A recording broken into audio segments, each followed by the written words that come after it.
Vida, obra y filosofía de Hannah Arendt. Hannah Arendt nació el 14 de octubre de 1906 en Hannover, en el seno de una familia hebrea, asimilada, y pasó su infancia en Königsberg, la ciudad de Kant, en donde fue criada por su madre.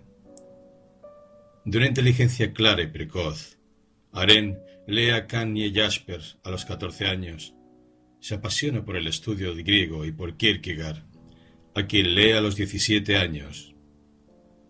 En 1924 asiste en Marburgo a las clases de Heidegger y en 1925 en Friburgo acude a las lecciones de Husserl y conoce a Jaspers, quien dirigió su tesis obtenida en 1928 y publicada en 1929. El concepto de amor en San Agustín, y con quien mantuvo una profunda amistad y relación de intercambio intelectual durante toda su vida. Desde esta época de juventud, la mayor influencia filosófica en la obra de Arendt es el pensamiento de Heidegger. Esta leyó muy pronto Ser y Tiempo, obra que dejó una huella profunda en su pensamiento, especialmente en su libro más conocido, La condición humana. A pesar de ello, la filosofía arendtiana sigue un curso propio que le llevará a planteamientos alejados de los del pensador del olvido del ser. Tras años de separación, maestro y discípula se reencontraron y reanudaron su relación personal e intelectual. Arendt se ocupó de la publicación de las obras de Heidegger en lengua inglesa. Aunque la filósofa hebrea conservó su admiración por el pensamiento de Heidegger y leyó sus nuevos trabajos con interés, la influencia de estos es menor que la de la gran obra de 1927. El reconocimiento y el interés por su identidad judía son más bien tardíos, pero se acentúan a lo largo de 1932 y 1933, cuando debe abandonar su Alemania natal. A partir de este momento pasa a un primer plano el trabajo práctico, la necesidad de defenderse y resistir como judía, colaborando con diversas organizaciones. En París, primera parada larga de apátrida, le fue retirada la nacionalidad alemana en 1937 y hasta 1951 no tuvo la nacionalidad estadounidense. Acude a los cursos de Kojève sobre Hegel, conoce a Brecht, a Coiré y a Benjamin, cuya obra Tesis sobre la filosofía de la historia logra llevar consigo en su ida a Nueva York. En esa ciudad trabaja como periodista y desde el diario de lengua alemana en el que escribe, pide la formación de un ejército judío para combatir el nazismo y hacer surgir de este modo una conciencia política en ese pueblo, el suyo, que carece de tal. En años posteriores se opone a la idea del Estado de Israel de David Ben Gurión y propone una federación binacional, en la que ni los judíos ni los árabes gozarían de un estatuto mayoritario. Sin embargo, su modelo de Estado no es bien recibido y queda como una postura marginal y solitaria. Tras la Segunda Guerra Mundial, ya instalada en Estados Unidos, Arendt se consagra a la reflexión sobre la filosofía política, lo que se plasma en sus obras más importantes. Los orígenes del totalitarismo, 1951. La condición humana, 1958. Entre el pasado y el futuro. 8 ensayos sobre el pensamiento político, 1961. Eichmann en Jerusalén. Un estudio sobre la banalidad del mal y sobre la revolución, 1963. Hombres en tiempos de oscuridad, 1968. Y sobre la violencia, 1970. A partir de finales de los años 60, se interesa especialmente por la crisis política que está viviendo Estados Unidos lo que queda reflejado en su libro Crisis de la República, 1972. En sus últimos años de vida, vuelve la preocupación inicial de su reflexión, la propia filosofía. Su muerte, en 1975, deja inacabada su última obra, La vida del espíritu, 1978. Pero gracias al material de sus clases y algunas notas de lecturas que Arendt había preparado, en 1982 se pudo publicar Conferencias sobre la filosofía política de Kant, texto que deja entrever las líneas fundamentales de lo que hubiera sido el tercer libro de su obra inacabada. En los últimos años se han publicado diversos textos que permiten hacerse cargo de un modo más adecuado de la totalidad de su pensamiento. Entre estas obras destacan Diario filosófico, 1950-1975, Ensayos de comprensión, 1930-1954, Responsabilidad y juicio, 2003, Una revisión de la historia judía y otros ensayos, 2004, y La tradición oculta, 2004. También ha sido editada su correspondencia con su marido y con varios de sus amigos, Heidegger, Jasper y Mary McCarthy, entre otros. La dura experiencia personal de esta filósofa le conduce a un cuestionamiento de los modos de pensar tradicionales y a una reflexión sobre la política entendida como aparición en el espacio público. Por todo ello se dedicó a reflexionar sobre su tiempo, sobre la historia del siglo XX. El aspecto existencial que mayor vinculación tiene con su teoría política es, como ya se ha señalado, la vivencia personal de su ser judía. Arendt se ha convertido conscientemente en una paria, en una judía que ha perdido la tradición en la que insertarse y en una alemana que ha sido expulsada de su país. De ahí que, por otra parte, jueguen en su pensamiento un papel clave sus raíces alemanas a las que nunca quiso renunciar y que la vinculan no solo con su lengua materna, sino también con algunas de las corrientes filosóficas más importantes del siglo XX. La fenomenología y, en menor medida, la filosofía existencial germana. Estas dos dimensiones de su identidad conducen a una misma conclusión: la necesidad de garantizar el espacio público y de entender la política como diálogo o espacio de aparición basado en dos rasgos de la condición humana, la mundaneidad y la pluralidad. 2. La tradición oculta y el estudio de los orígenes del totalitarismo. 2.1. El paria, el advenedizo y el apátrida.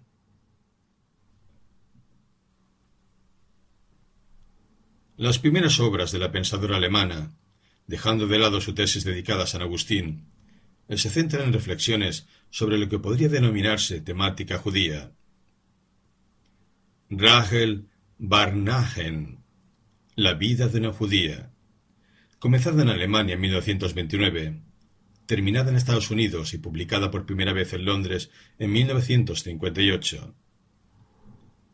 Dos escritos de 1932 y 1945, junto a otros textos publicados por primera vez en 1948, que fueron recopilados y editados en 1976 bajo el título La tradición oculta, así como la obra publicada en 1978, The Jew as a Paria, Jewish Identity and Politics in Modern Age, que es una colección de artículos escritos entre 1942 y 1966, sin olvidar la polémica Obra de 1963, Eichmann en Jerusalén, un estudio sobre la banalidad del mal. Esta investigación está en gran parte motivada por el expreso deseo de Aren de responder como judía al ser atacada como tal. A pesar de ello, en todas sus obras busca el sentido político y las dimensiones universalizables, no lo particular. Por ello se mueve en el ámbito de los ensayos políticos, como en otros textos de temática no judía. Aren, por tanto, apela a la tradición oculta buscando sus posibles aportaciones a la teoría política.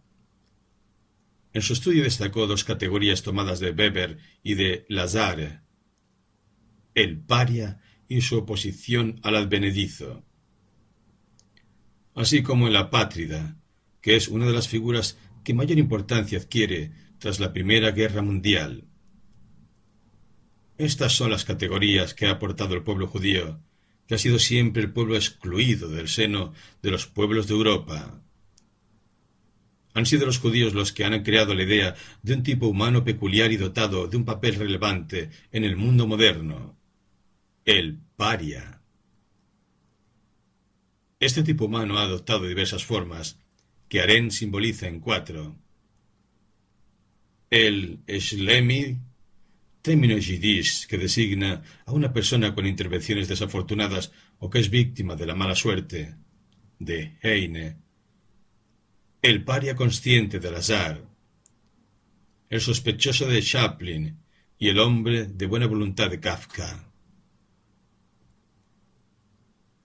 Heine presenta al paria como un príncipe que por el maleficio de una bruja se ha convertido en un perro, que los viernes por la noche y durante un día deja de ser ese animal para vivir el Sabbat, que es la verdadera existencia judía.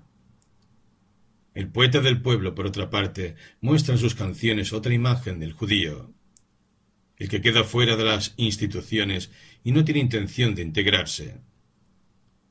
La existencia del verdadero paria se basa en la risa y la creencia en la igualdad de todos, ya que el sol brilla para todo el mundo, así como en el cinismo ante las jerarquías e instituciones que los seres humanos se han afanado por introducir artificialmente en el mundo. La libertad humana reside en la distancia respecto a toda obra humana.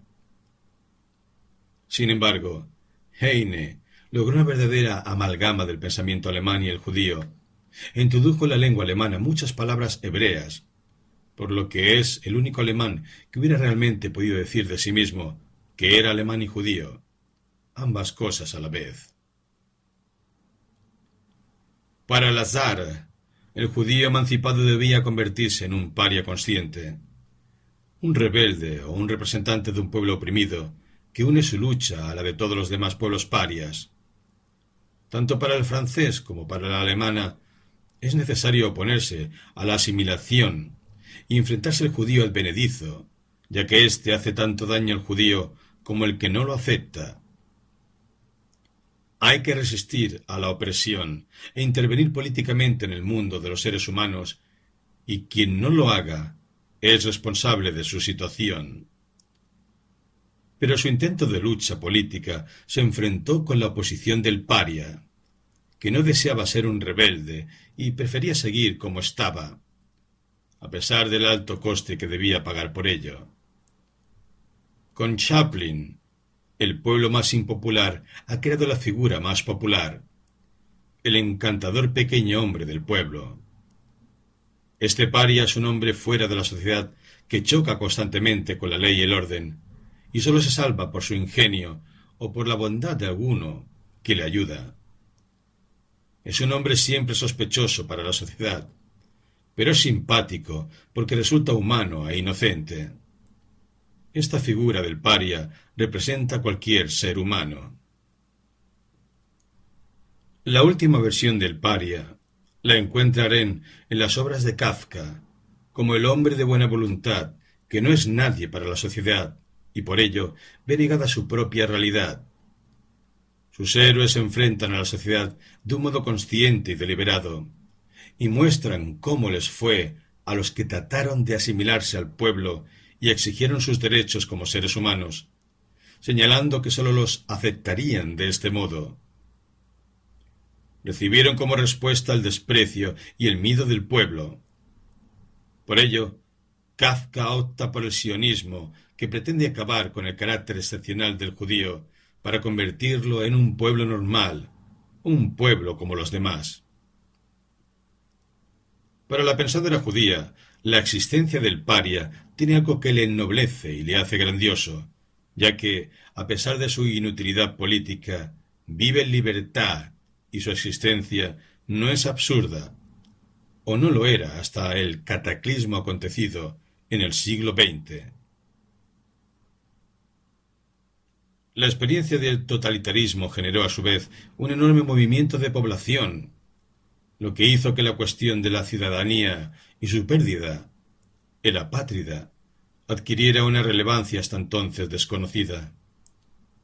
El ser humano, que está en tierra de nadie, pierde su derecho a tener derechos y queda totalmente desasistido. Por ello, sólo la recuperación de ese espacio público, de la ciudadanía, permitirá garantizar el derecho mínimo a todas las personas. Arendt reflexiona sobre la experiencia de la pérdida de la ciudadanía, de los refugiados apátridas que han tenido que salir de su país y perder sus derechos civiles y políticos. Según la definición de la Sociedad de Naciones en 1921, estos son personas que han tenido que pedir protección a un país extranjero porque eran perseguidas en sus propios países a causa de sus ideas o de su actitud política. Pero esta definición ha quedado caduca cuando existe un grupo de personas que ha sido obligado a salir de su país por ser quienes son, por su identidad y no por sus actos. Para Arendt, esas cuestiones que han surgido principalmente del estudio del pueblo judío han de pasar a la teoría política, pues lo que ha descubierto la dura experiencia del nazismo es que esto mismo puede llegar a pasarle a cualquier pueblo, y así el pueblo judío ha perdido la exclusividad de ser el pueblo paria. 2.2 Naturaleza y orígenes del totalitarismo. Estas reflexiones sobre la cuestión judía se completan, en parte, con la primera gran obra de Hannah Arendt, Los orígenes del totalitarismo. Este libro, que es ya un clásico, ha recibido diversas críticas, pero continúa siendo no solo un texto de referencia para abordar esa temática, sino también el escrito en el que aparecen muchas de las cuestiones que la pensadora política abordará en sus trabajos posteriores. La obra está formada por 3 partes: antisemitismo, imperialismo y totalitarismo, y fue retocada, ampliada y reeditada en 2 ocasiones. Este estudio tiene como objetivo principal rastrear esos orígenes, esas corrientes subterráneas que han confluido en la aparición de un fenómeno sin precedentes y totalmente novedoso en la historia, el totalitarismo. De ahí que Arendt no hable de causas, lo que carece de sentido al abordar la historia, sino de cristalización de elementos. El totalitarismo, lo mismo que la historia, ha de ser comprendido y no explicado causalmente.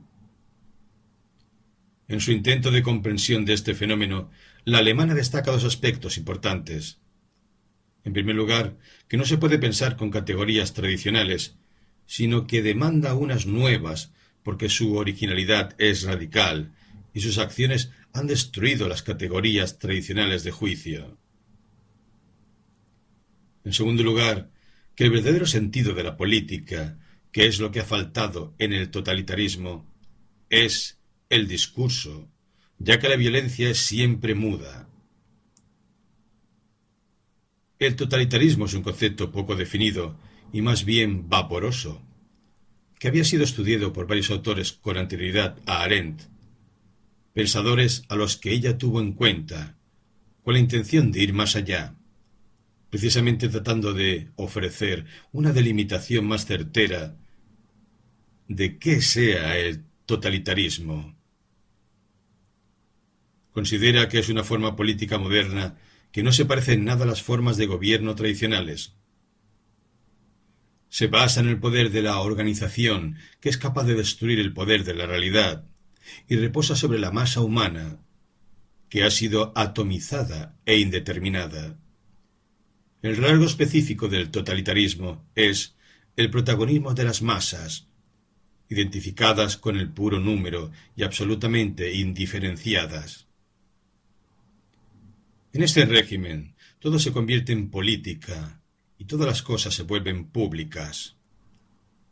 Para Arendt, la experiencia de la que nace el totalitarismo es la soledad o ausencia de identidad, que es sólo posible en la relación con los otros seres humanos. Por ello atacará aquello de lo que carece. Es, por tanto, un individualismo gregario. El totalitarismo pretende aplicar directamente las leyes de la naturaleza o de la historia a la especie humana, no fundarse en la voluntad arbitraria o caprichosa, sin ley, que es el rasgo propio de la tiranía. Además, la dominación total busca abolir la diferencia entre privado y público. De este modo, anula el verdadero sentido de la política y hace inviable la aparición y la creación de la identidad.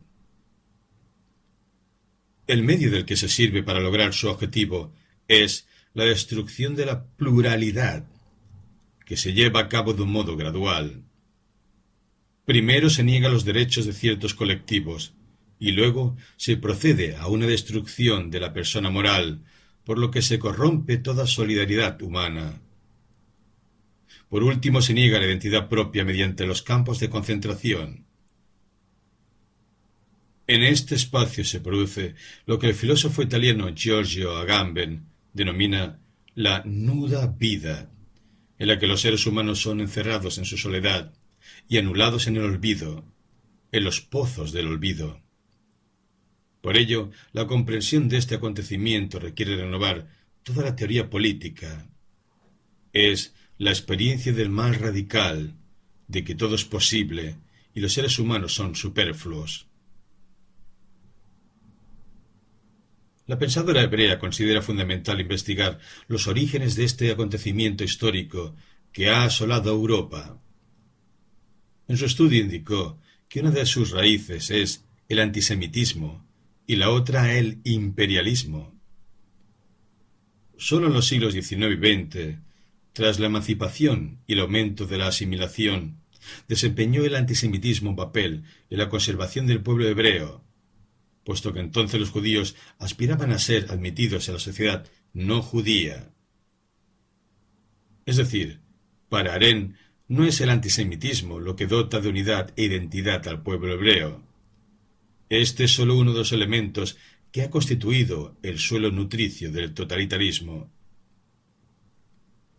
El antisemitismo, por tanto, fue ideológicamente utilizado por el totalitarismo, pero se ha de romper con el mito de que el judío sólo toma conciencia de su identidad desde el no judío, y más concretamente desde el antisemitismo.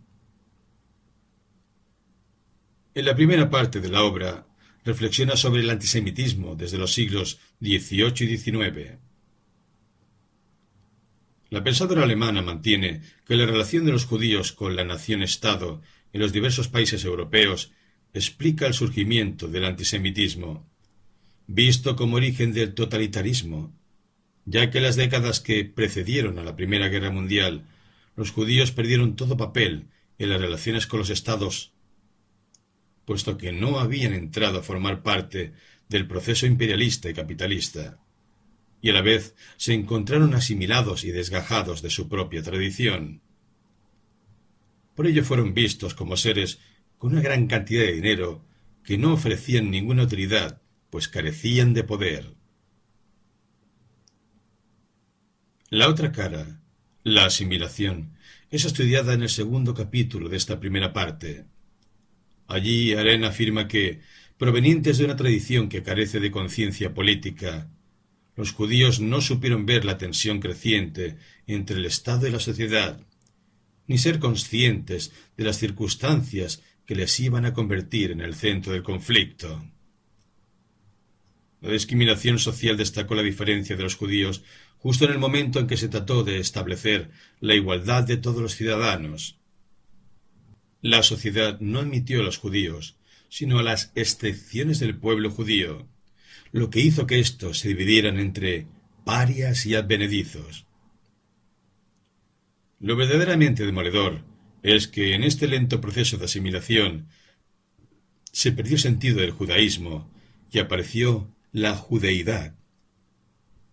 Ante el fuerte antisemitismo de las últimas décadas del siglo XIX, la respuesta judía fue el sionismo, expresado en el libro de 1896 de Theodor Herzl, El Estado judío, o la asimilación que implica la negación de sí mismo.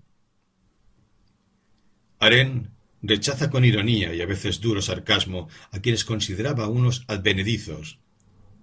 Por eso, la verdadera respuesta para esta pensadora no es ni el sionismo político, que, al pretender instaurar un Estado, reproduce el modelo de la nación-Estado en un momento en el que tal idea ha mostrado su decadencia, ni la asimilación. Se encuentra en una idea que extrajo de un consejo de su madre. Si te atacan como judío, debes responder como judío. Es decir, hay que recuperar el sentido de la identidad judía. La otra raíz del totalitarismo, tal como la ve Arendt, es el imperialismo, que establece la diferencia entre razas superiores y razas inferiores, uniendo la voluntad de obtener beneficio a cualquier precio y la búsqueda de la felicidad, lo que conduce a la expansión por la expansión. El imperialismo, que surgió de una unión peculiar de capital y la chusma, las obras de todas las clases sociales, se convirtió en un instrumento de conquista y exterminio de otros pueblos. En este sentido, es uno de los detonadores más netos del totalitarismo cuando surge el imperialismo continental y los panmovimientos. Arendt señala que la definición de la realidad política desde el concepto de raza ataca de pleno la idea de democracia, ya que dificulta seriamente el principio de igualdad. Además, la chusma, sumida en la irresponsabilidad y carente de rasgos distintivos, puede fácilmente generar un fuerte despotismo. El desarrollo del imperialismo lleva a la idea de que el valor del ser humano es el precio que pone el comprador. El poder es el dominio acumulado sobre la opinión pública y lo que permite fijar los precios, convirtiéndose así en el deseo fundamental de todo ser humano. Esto da lugar a una filosofía política que sostiene que todos los seres humanos son iguales en su aspiración al poder, porque todos son igualmente capaces de matar al otro. Así, el Estado aparece por la delegación del poder y detenta el monopolio de la capacidad de matar, lo que ofrece la seguridad de la ley. El individuo, en cambio, se centra en su vida privada y se relaciona con los otros mediante la competencia, de la que quedan excluidos los desgraciados y fracasados, que no tienen que ver nada con la sociedad ni con el Estado, que no se ocupa ya de ellos. Esta noción del poder y la política supone una ruptura con la tradición occidental, que consideraba fundamentales el derecho y la libertad, y los sustituye por la relación de poder, que es siempre inestable y da lugar a una progresión infinita. La expansión lo es todo. Así pues, la teoría del progreso está profundamente vinculada al imperialismo, ya que desde el siglo XIX se percibe, según Arendt, la decadencia del género humano, que tal doctrina acaba por hacer realidad, pues la aniquilación es la forma más radical de dominio y poder. 2.3 Racismo y totalitarismo. Dejando de lado un análisis más detallado y crítico del sentido y los elementos del imperialismo, tal como lo presenta Arendt, Lo más destacado es que supone una comprensión de los seres humanos en función de la categoría de raza, y esto hace inviable la política en sentido propio. Políticamente hablando, la raza es, digan lo que digan los eruditos de las facultades científicas e históricas, no el comienzo, sino el final de la humanidad. No el origen del pueblo, sino su decadencia. No el nacimiento natural del ser humano, sino su muerte antinatural. El suelo nutricio del totalitarismo fue, por tanto, el racismo, a lo que se unió la burocracia. En cambio, el totalitarismo, a diferencia del imperialismo, dejó de lado el aspecto utilitario y se convirtió en una ideología capaz de realizar actos contra la economía propia. Se basó en la idea de elegido y estableció una diferencia entre dos grupos de seres humanos. Al hacerlo, tuvieron que enfrentarse al pueblo judío, que se entendía a sí mismo como el pueblo elegido. Esto se convirtió en un motor de fanatismo y se fortaleció en una Europa que estaba asistiendo, tras la Primera Guerra Mundial, a la caída de las naciones-estado, al problema de las minorías dentro de las naciones-estados surgidas tras la desaparición del Imperio Austrohúngaro, y al aumento de los apátridas, que junto a la de la abolición del derecho de asilo por parte de algunos países, dejó en la ilegalidad a multitud de personas. Este proceso dio lugar a la pérdida del hogar propio y a la imposibilidad de encontrar a uno nuevo, así como a la pérdida de la protección ofrecida por la ciudadanía, la perplejidad de los derechos del hombre. La situación de completa ilegalidad de muchas personas fue la antesala para que se diera el paso a negar su derecho a la vida. Pero para esta filósofa alemana, ninguno de estos elementos es totalitario en sí mismo. Se convierten en tal al ser unidos en una síntesis nueva que es contingente, no necesaria.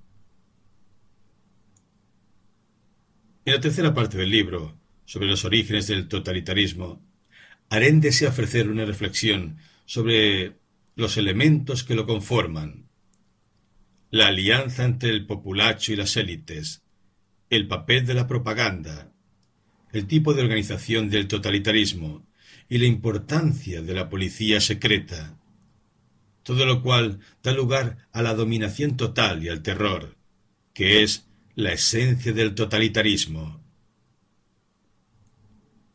En esta parte final se encuentra, por tanto, el análisis del totalitarismo como una especie de modelo que habría adoptado dos plasmaciones históricas concretas: el nazismo y el estalinismo. Debido a ello, el libro, como ha señalado Canavan, pierde coherencia o unidad y muestra una clara debilidad o deficiencia. Los orígenes del totalitarismo, el antisemitismo y el imperialismo no sirven para explicar el estalinismo. La propia autora fue consciente de esta carencia y trató de subsanarla realizando un posterior estudio del pensamiento de Marx, como culminación de la tradición filosófica y raíz ideológica del estalinismo. Sin embargo, no pudo completar ese proyecto, del que han quedado algunos textos que han sido publicados con el título Marx y la tradición del pensamiento político occidental, 2007. El estudio del totalitarismo como forma de gobierno comienza con la destrucción de las clases convertidas en masa y con la alianza entre el populacho y la élite, lo cual conduce a una sociedad marcada por la carencia de intereses comunes, la atomización, el fanatismo y la manipulación por medio de la propaganda. La organización totalitaria, una vez establecida en el poder, adquirió la forma de una cebolla llena de capas, cuyo rasgo característico es la multiplicación de organismos. El objetivo buscado fue la eliminación de la espontaneidad humana y el establecimiento de una ideología racial junto a la espontaneidad. El totalitarismo elimina la responsabilidad. El lugar para experimentar estas ideas fueron los campos de concentración. En ellos, los hombres dejan de pertenecer al reino de los vivos y pasan, por el terror, al olvido. Esto es la aparición del mal radical. La dominación total, como ya se ha señalado, produce la muerte del hombre en diferentes pasos. La muerte de la persona jurídica, el asesinato de la persona moral, haciendo posible el martirio, convirtiendo la muerte en anónima y diluyendo la línea entre el asesino y la víctima. Y la muerte de la individualidad, ya que mediante el sufrimiento físico destruye la espontaneidad, la capacidad de comenzar algo nuevo a partir de sus propios recursos. El totalitarismo no busca la dominación de los hombres, sino que éstos sean superfluos, pues no puede soportar su imprevisibilidad, su creatividad. El totalitarismo es una ideología que quiere, mediante el terror, eliminar la pluralidad, y por ello promueve el aislamiento y la soledad, la destrucción de la esfera política de la vida humana y la desaparición de la vida privada. Así, ser superfluo significa no pertenecer en absoluto al mundo. Frente al totalitarismo, el espacio político que anhela Arendt es justo el contrario. La apertura del espacio de aparición, que está garantizado por la natalidad, ya que con cada nacimiento nace un nuevo comienzo, surge a la existencia potencialmente un nuevo mundo. Por tanto, su análisis del totalitarismo conduce a la necesidad de una reflexión política que restaure la idea de poder como diferente de la violencia. Para ella, el fenómeno fundamental del poder es la formación de una voluntad común orientada al entendimiento. Es decir, el poder no es ejercer violencia, sino que se deriva de la capacidad humana de actuar en común. Una democracia pide un espacio político en el que el poder no sea violencia, sino acción concertada. El poder es, así, la coacción no coactiva, gracias a la cual se imponen las ideas reguladas por un elemento institucional reconocido. Por tanto, hay que restablecer un espacio público que asegure la relación adecuada entre lo privado y lo público, garantice la igualdad política de todos, así como los derechos civiles, los derechos de las minorías y de los refugiados, y el derecho a disentir. Para ello tendrá que favorecer los debates, la asociación de los ciudadanos y toda forma de acción en común. 3. La vida activa. Labor, trabajo y acción. Años después de la publicación de su primera gran obra, apareció el libro en la que Arendt estableció el marco conceptual de su filosofía política, así como las dicotomías y distinciones más características de la misma. Como han destacado Villa, Benjavid, Passerin y D'Entrepes, a partir de lo que aprendió de Aristóteles gracias a las lecciones de Heidegger, la pensadora política se dirigió a explorar la vida activa, que es la que había sido dejada de lado por la filosofía. En primer lugar, estableció una diferencia entre vida activa y vida contemplativa, y afirmó que, tradicionalmente, se ha dado una preeminencia a la última.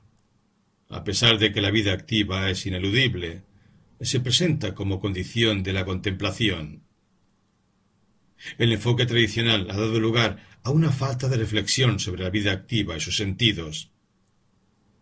Arendt trata de solucionar esta carencia, y al pensar la vida activa, destaca que engloba 3 actividades: labor, trabajo y acción, que son fundamentales, pues cada una corresponde a una de las condiciones básicas bajo las que se ha dado al hombre la vida en la tierra.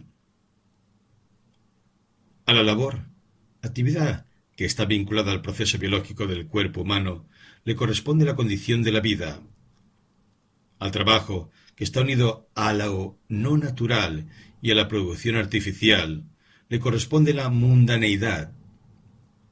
A la acción, que es la única actividad que se realiza entre los hombres sin la mediación de las cosas, le corresponde la pluralidad.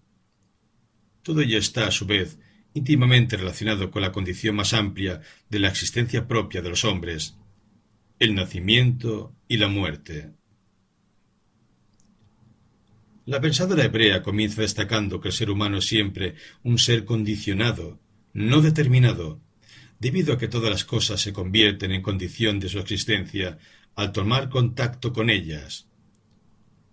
La existencia humana no es posible sin cosas, y éstas sin el hombre, al no estar relacionadas, serían un no mundo. Es decir, Arendt acepta la idea heideggeriana de que el mundo es un plexo o conjunto de relaciones establecidas por el ser humano. Pero esto, la condición humana, no es la naturaleza humana, por lo que no define esencialmente a los seres humanos y que podrían seguir siendo humanos y establecer nuevas condiciones de existencia. Por otro lado, señala que el factor clave que explica, en parte, la falta de estudio de la vida activa y de sus dimensiones está vinculado a la distinción entre privado y público, pues algunas de las actividades de la vida activa forman parte de lo privado, de lo no público. Arendt destaca que en el ámbito griego el mundo privado supone una privación, pues todo lo que se realiza en él carece de significado y consecuencia para los demás. Pero es una esfera necesaria y que coexiste con la otra. A veces se ha considerado que la pensadora hebrea posee una visión peyorativa de lo privado, pero no es así, ya que para ella esta actividad es muy importante. Tiene que ver con el nacimiento, el amor y la muerte. Ahora bien, para la filósofa alemana hay que tener en cuenta que, como lo privado representa lo que no es accesible a los ojos del conocimiento, no se ha constituido en objeto de reflexión filosófica, pero la comprensión de su sentido es clave. Así pues, Arendt decide realizar este estudio necesario y urgente de la actividad no política del hombre y establece una distinción entre la labor y el trabajo. La labor trata de cubrir o satisfacer las necesidades naturales y primarias de la vida. Es una actividad que implica incomodidades, fatigas y dolores, y que, a pesar de ello, al final retorna al círculo de los procesos naturales, pues es el metabolismo que el ser humano comparte con los otros organismos vivos. Es el ciclo productividad-consumo. Esta actividad se rige por el signo de la necesidad, de la supervivencia, y a pesar de eso, posee una productividad que reside en el superávit de la fuerza humana, que no se agota en lo producido para cubrir su necesidad. Los bienes de consumo sucumben rápidamente al ciclo natural, pero el poder de la labor del hombre supera sus necesidades. En cambio, el trabajo tiene un comienzo y un fin, y da lugar a una creación autónoma y objetiva que puede ser utilizada para fines que no son los inmediatos de la vida. Crea un mundo que tiene sentido y protege al hombre de la naturaleza y le da confianza ante su propia inestabilidad y mortalidad. Aunque su carácter no es eterno, pues estos objetos forman parte de la vida y vuelven a ella. Tienen una objetividad e independencia respecto a su productor, lo que hace que resistan a las necesidades de éste. El hombre usa, pero no consume esos objetos, que por su objetividad se resisten al ser humano. A esto lo denomina Arendt reificación, lo que supone el proceso por el que el material natural ha sido sacado de su lugar natural por la mano del hombre, lo que, a su vez, implica una destrucción, más o menos intensa, de la naturaleza. Dejando de lado la interesante cuestión del límite que debe haber en la actuación del hombre sobre la naturaleza, Lo que destaca Arendt es que estas dos actividades marcan sendas formas de estar en el mundo y de entender la relación del hombre con la naturaleza. La labor inserta al hombre en los ciclos naturales y lo sumerge en la necesidad, pero tiene un papel propio por el que se logra un equilibrio entre el gasto y la regeneración, siempre y cuando esta actividad no colonice el espacio de otras, especialmente el del trabajo. Sin embargo, lo que introduce permanencia, estabilidad y objetividad en el mundo es el trabajo. Y esto es fundamental, pues el hombre es un ser mundano que tiene necesidad de una estancia estable o permanente. En este punto ha de tenerse en cuenta que Arendt diferencia entre tierra y mundo. Por tierra entiende el entorno natural en el que vive el ser humano. En cambio, el mundo es siempre compartido. Es un espacio artificial y es especialmente un espacio existencial, o entre personas. Inter-est. Pero esto no cubre todos los aspectos de la vida humana. El hombre, qua hombre, se expresa en la acción y el discurso. Si alguien renunciara a esto, estaría renunciando, eo ipso, a vivir una vida humana. La inserción en el mundo humano es fruto de la iniciativa y es una especie de segundo nacimiento. Es el comienzo de un alguien. Estos seres recién nacidos se presentan o hacen su aparición en el mundo humano por su acción y su discurso con y para otros. Lo más característico de la acción es la iniciativa, el comenzar o poner algo en movimiento que se realiza en un ámbito caracterizado por la pluralidad, por el vivir entre iguales. El término acción, señala Arendt, tiene en griego y latín dos formas: arkein, agere, que abarca los ámbitos semánticos de empezar, guiar y mandar, y muestra una experiencia en la que ser libre y empezar algo nuevo coinciden, y pratein, gerere, que designa la acción de atravesar, realizar y acabar con la conclusión de algo. Para la alemana, la acción se expresa principalmente en el momento de iniciativa o arkein, que luego perdió este significado en favor de su acepción de gobierno. Ese es el sentido que vincula la acción a la natalidad. En cambio, el otro, pratein, lo vincula a la pluralidad, al momento en que son muchos los que terminan lo iniciado. La acción como iniciativa permite, por otra parte, la revelación del sujeto, la manifestación de su identidad y su aparición en el mundo, pues en la esfera de los asuntos humanos, ser y apariencia coinciden. Lo que revela de sí mismo el sujeto de la acción es el quién, su singularidad, mientras que su qué o naturaleza es lo que comparte con otros. Es decir, lo que muestra es una biografía que requiere el juicio de los espectadores. Se trata, por tanto, de una identidad narrativa en la que el sujeto de la acción es el actor, pero no el autor. Por ello, tras destacar el papel que juega la acción dentro de la vida activa, Arendt aborda su rasgo más característico, la fragilidad, su rápido paso sometido a la posibilidad de caer en el olvido, que se plasma en la irreversibilidad, pues las acciones no pueden ser deshechas, y en su carácter impredecible, ya que la acción no se deduce de nada previo, sino que surge de la libertad y se desarrolla en el marco de las relaciones humanas, lo que hace que su resultado final quede fuera del control del actor y sea un proceso sin fin. Todos estos aspectos de la acción humana hicieron que la filosofía se olvidara de ella en favor de la vida contemplativa, buscando eludir esa fragilidad. La solución que Arendt encuentra a este rasgo de la acción reside en las potencialidades mismas de la acción. La fragilidad de la acción se supera gracias a los relatos, a las historias, que conservan el recuerdo de las acciones gloriosas, lo que reclama un narrador y unos espectadores.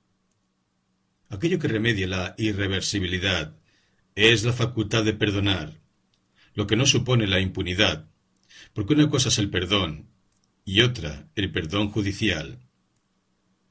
El carácter impredecible, por su parte, es remediado por la facultad de hacer y mantener promesas, que asienta la estabilidad y permanencia en los acuerdos.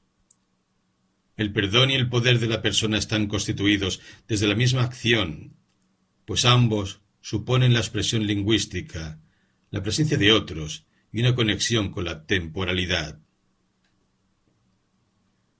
De todo lo expuesto se siguen dos rasgos propios de la acción o de la política.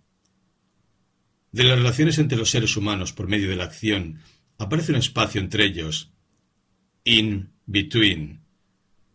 Por todo ello, según Arendt, la sentencia aristotélica, el hombre es un animal político, no es válida.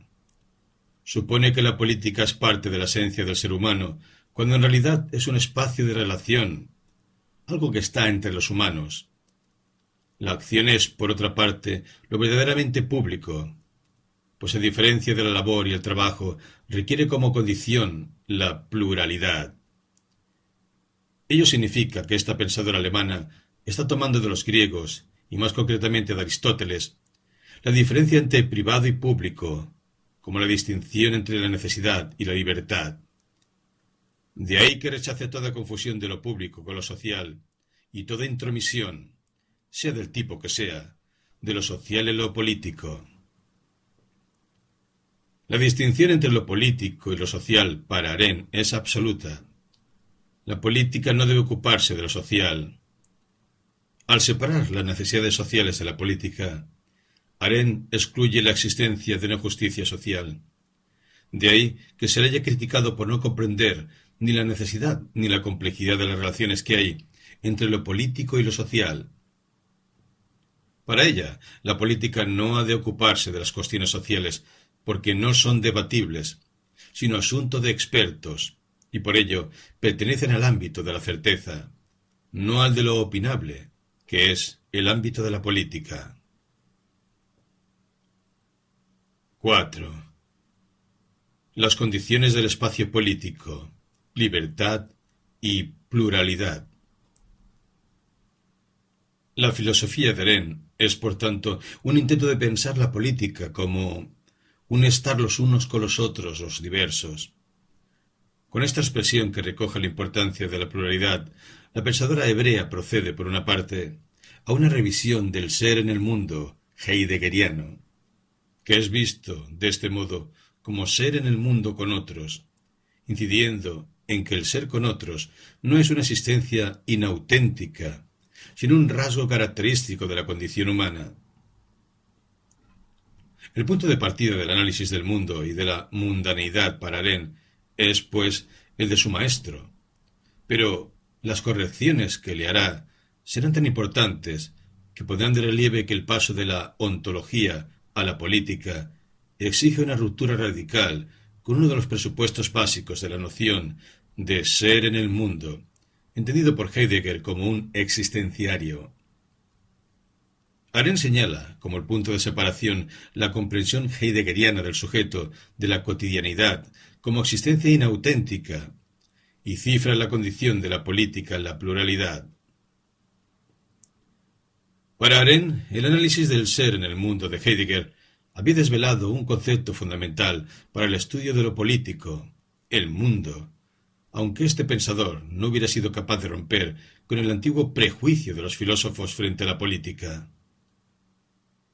Le faltaba para ser capaz de dar ese paso una correcta noción de acción y de pluralidad.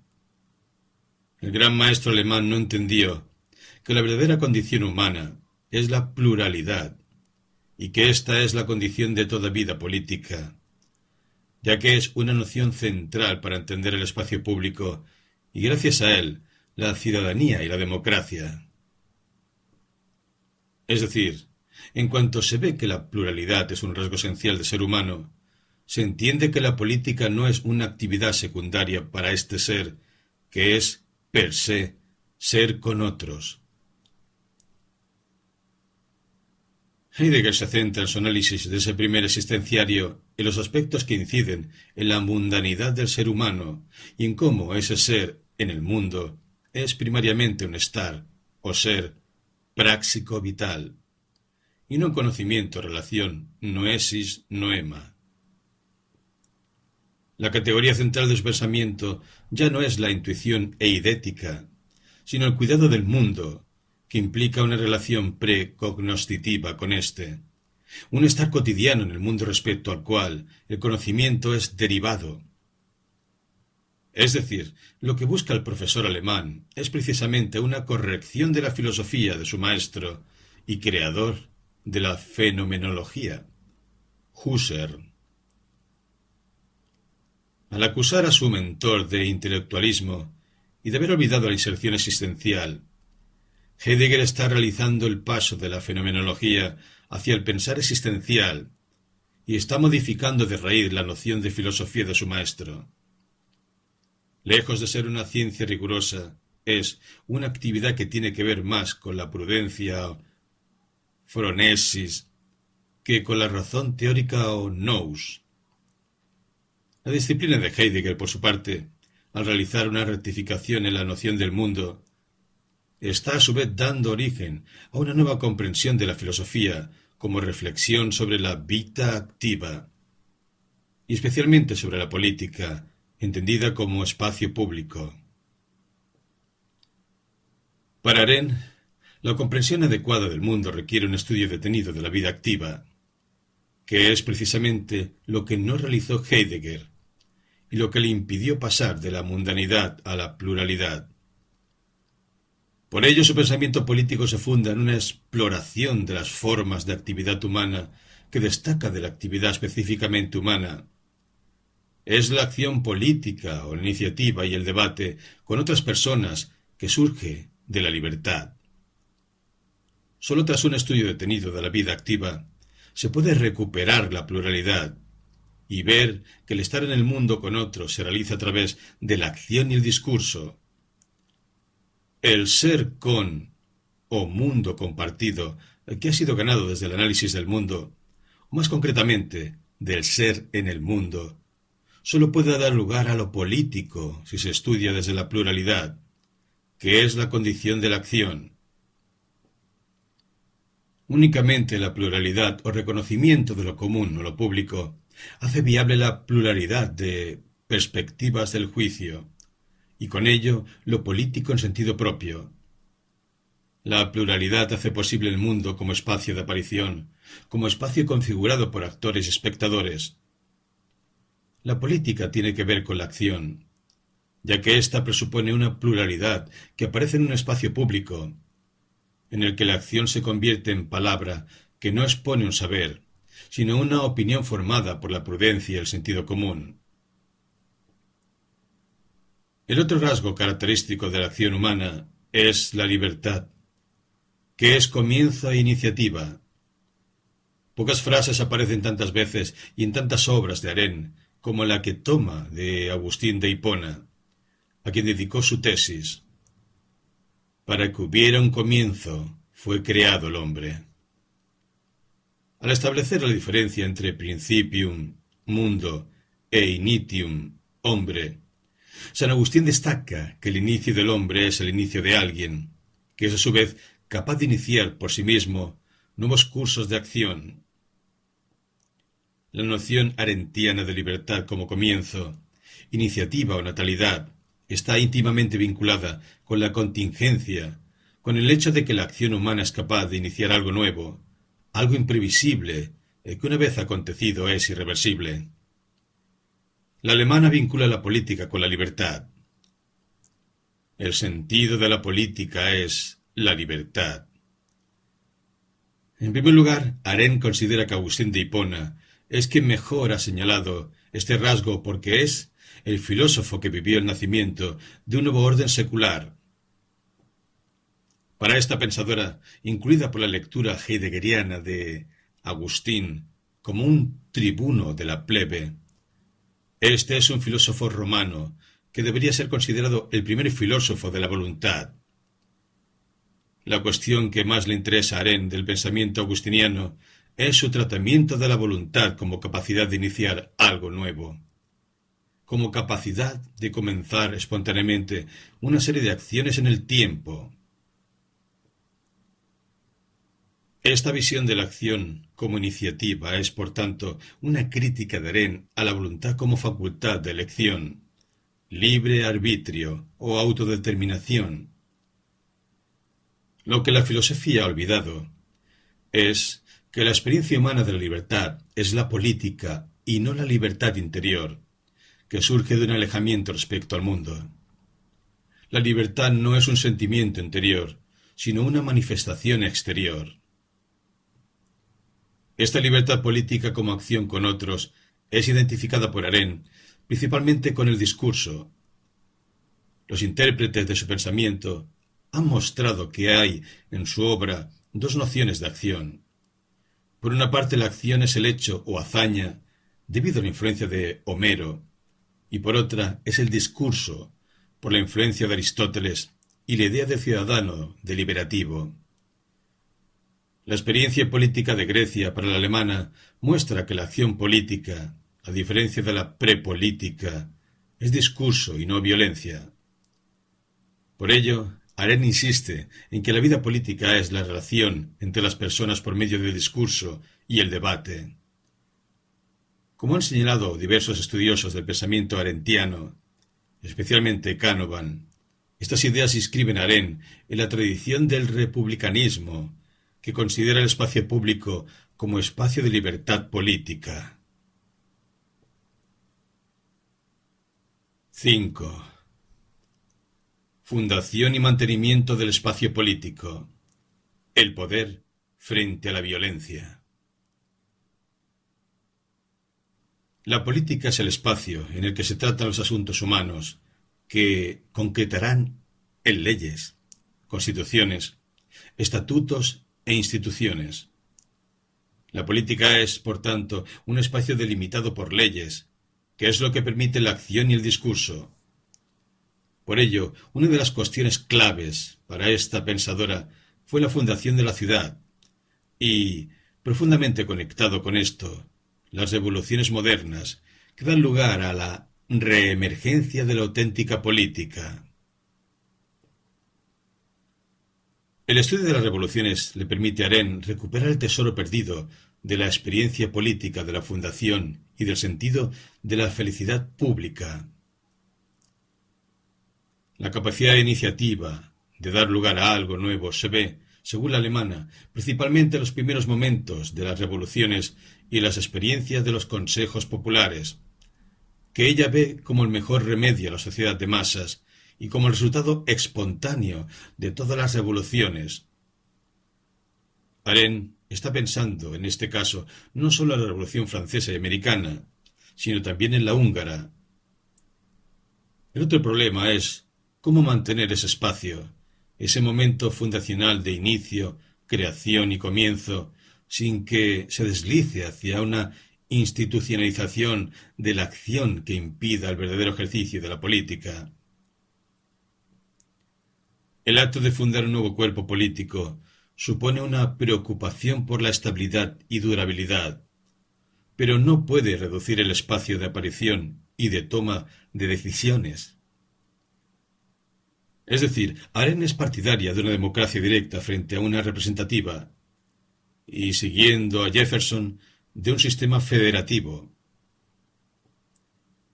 Estas son las preocupaciones que vertebran su obra sobre la revolución, en la que reflexiona sobre la Revolución Americana y la Revolución Francesa. Desde el inicio queda claro que otorga especial importancia a las revoluciones porque el momento del ya no y el todavía no es el de la acción. Las revoluciones constituyen los únicos acontecimientos políticos que nos ponen directa e inevitablemente en contacto con el problema del origen. Tras esa fundación, la autoridad de Augere lo que hace es aumentar la fundación legada por los mayores, lo que constituye el segundo problema.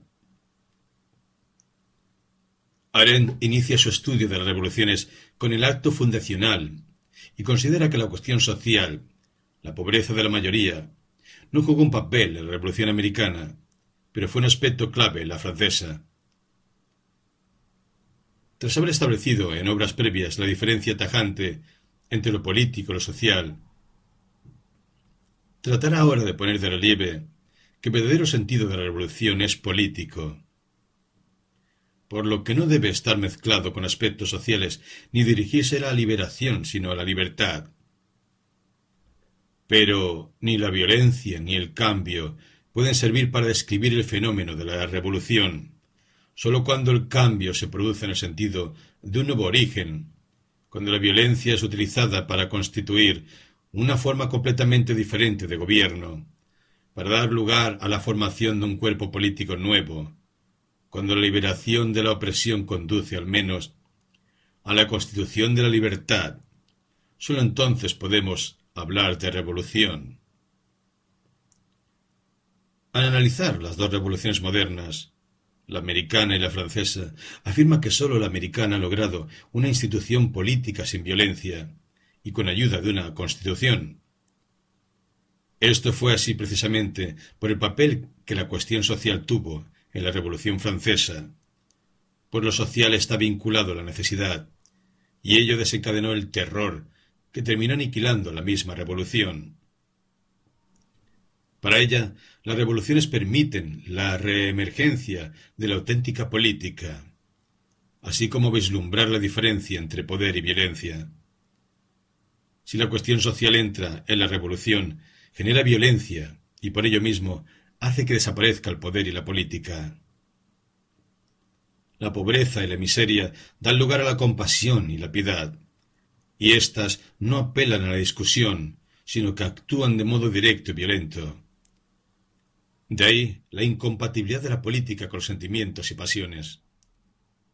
Es decir, la presencia o no de la cuestión social es lo que conduce a la Revolución Francesa y la americana a resultados totalmente diferentes. El terror en un caso y el establecimiento de una constitución estable y duradera en el otro. Como han mostrado, entre otros investigadores, Ford y Sánchez Muñoz, Arendt idealiza la revolución a partir de la experiencia de la Constitución americana, de la lectura que Tocqueville realiza de la democracia en América y de su aceptación de la tradición de pensamiento que ve al hombre como ciudadano, Montesquieu, Maquiavelo y Montaigne. Por otra parte, Arendt ha recibido críticas por no tener presente la miseria y pobreza existente en Estados Unidos en el momento de la Revolución. Ahora bien, la autora es consciente de que existía pobreza en América, aunque según ella, no miseria. Pero la cuestión es que la Revolución Americana se llevó a cabo no por un motivo social, sino por uno político: establecer una nueva forma de gobierno. La revolución es, por tanto, un acto de libertad y no de liberación. Es el establecimiento de la libertad política y, como tal, la búsqueda de la felicidad pública, que ha de dar lugar y quedar reflejada en una constitución. A pesar de la importancia del establecimiento de ese marco constitucional, la política requiere la constante participación mediante la toma de la palabra de los ciudadanos. Es decir, la revolución no puede considerarse satisfactoria si únicamente logra establecer una constitución, pero no fomenta ni facilita la participación ciudadana. Y este es el aspecto más problemático, aquel en el que hasta la Revolución Americana acabó fracasando. Por otra parte, la libertad ha cambiado de lugar. Ya no reside en la esfera pública, sino en la vida privada de los ciudadanos, que debe ser defendidos frente al poder público. Libertad y poder se han separado, con lo cual ha comenzado a tener sentido la funesta ecuación de poder y violencia, de política y gobierno, de gobierno y mal necesario. De ahí la crítica de Habermas en La historia de las dos revoluciones, al afirmar que Arendt establece una diferencia entre una revolución mala, la francesa, y otra buena, la americana. Sin embargo, Arendt no está ciega ante los problemas políticos de Estados Unidos, tal y como queda reflejado en su libro La crisis de la República, y afirma que incluso la Revolución Americana presenta serios problemas, por lo que terminó restringiendo el espacio político o de aparición. Es decir, en su reflexión sobre la revolución, Arendt pretende estudiar las posibilidades que existen para la acción política en el mundo actual y recuperar una experiencia política perdida. La Constitución americana es, por tanto, según Arendt, la forma de lograr la permanencia en la novedad, de preservar la libertad pública. Pero, para que la política siga siendo lo que es, sería necesario, siguiendo a Jefferson, establecer una democracia directa o de consejos que conservaran la espontaneidad y el espíritu revolucionario. Es decir, además de la Constitución, es necesario que el espíritu revolucionario no desaparezca, revolución permanente, y tome cuerpo a través de la participación ciudadana en los consejos democracia directa. Estos consejos son el núcleo verdadero de la democracia y juegan un papel similar al de las asambleas constituyentes en las que se debatió y redactó la Constitución por la que el pueblo constituyó un gobierno. Por ello, los hombres de la Revolución Americana vieron con claridad que el poder reside en el pueblo y el derecho, la autoridad, en la Constitución. De este modo, la Revolución Americana entroncó con la experiencia política romana y dio una respuesta diferente a la francesa al problema de la legitimidad. Esta experiencia política lamentablemente se perdió. La separación entre los hombres políticos y los hombres de pensamiento, que Arendt ya había señalado en otras obras, hizo que este tesoro cayera en el olvido y ni siquiera alcanzara una correcta expresión lingüística. A lo que se unió el hecho de que la revolución fue pensada principalmente a partir del modelo francés, que no había logrado ni siquiera alcanzar esas experiencias políticas. Los hombres de la Revolución Francesa, al no saber distinguir entre violencia y poder, y convencidos como estaban de que todo poder debe proceder del pueblo, abrieron la esfera política a esta fuerza natural y prepolítica de la multitud, y fueron barridos por ella, como anteriormente lo habían sido el rey y los antiguos poderes. Los hombres de la Revolución Americana, por el contrario, entendieron por poder el polo opuesto a la violencia natural prepolítica. Para ellos, el poder surgía cuando y donde los hombres actuaban de común acuerdo y se coaligaban mediante promesas, pactos y compromisos mutuos. Solo un poder tal, basado en la reciprocidad y en la mutualidad, era un poder verdadero y legítimo, en tanto que el pretendido poder de reyes, príncipes o aristócratas era espurio y usurpado, porque no se derivaba de la mutualidad, sino que se basaba, en el mejor de los casos, en el consentimiento. Esta preocupación por el significado de la fundación le acerca, como ya hemos dicho, a la tradición republicana, especialmente a los romanos y a los revolucionarios. Además, muestra muy bien su noción de política o poder como algo totalmente contrario a la violencia. Frente a los que podían ser considerados los abanderados de la violencia, el pensamiento de esta judía alemana establece no sólo una diferencia neta entre política y violencia, sino su oposición. La violencia es siempre muda, que no necesariamente irracional. En cambio, la política, la acción conjunta, es per se lingüística, pues parte de la pluralidad y se establece gracias al discurso. Además, la política no ha de ser entendida según la lógica de medios, fines, que es uno de los grandes errores que ha cometido la filosofía política. Sin embargo, La violencia sigue esa lógica de medios, fines, por lo que no es extraño que los medios acaben devorando el fin y que las consecuencias de las acciones humanas escapen a su control.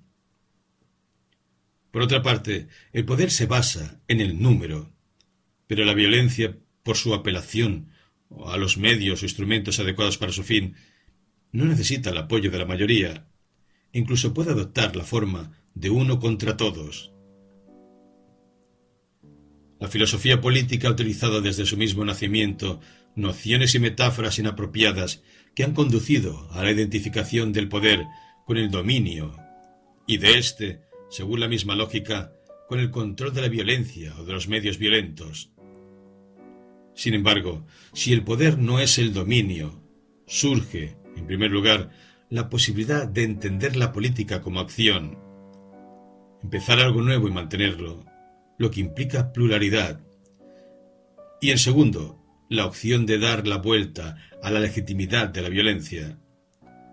En este caso, algunas acciones violentas surgidas para derrocar a un gobierno que impide el espacio público de aparición o incluso el espacio privado de la vida, se convierten en medios justificados. Esa es una de las perlas que la tradición ha perdido, pero que es recuperable al abordar la experiencia política, no la filosofía política de Atenas, de los romanos y de las revoluciones del siglo XVIII. De hecho, el pensamiento político ha olvidado las distinciones entre términos que, siendo muy cercanos, son diferentes. Poder, potencia, fuerza, autoridad y violencia. Esta falta de precisión en el uso de las palabras obedece a una consideración funcionalista. La cuestión es quién gobierna, domina a quién. Y desde este punto de vista, todos los términos anteriores son igualmente medios de dominio. De ahí que para Arendt lo más urgente sea la delimitación del poder y la violencia. El poder, entendido como gobierno, puede y suele utilizar la violencia, pero no hay ningún gobierno basado exclusivamente en el uso de medios violentos, pues es necesaria una base o apoyo y el uso de medios violentos es una opción entre otras. El poder es, en efecto, propio de la esencia de todo gobierno, pero la violencia no. La violencia es por naturaleza instrumental. Como todos los medios, necesita siempre la guía y justificación por medio del fin que persigue. Es decir, el poder es un fin en sí mismo, y es lo que permite a un grupo pensar mediante las categorías de medios, fines, en donde entra la opción de acudir a la violencia. Por ello, el poder no necesita justificación, pero lo que hace sí que necesita legitimidad. La violencia, en cambio, puede ser justificada por ser el medio más adecuado para un fin, pero nunca será legítima.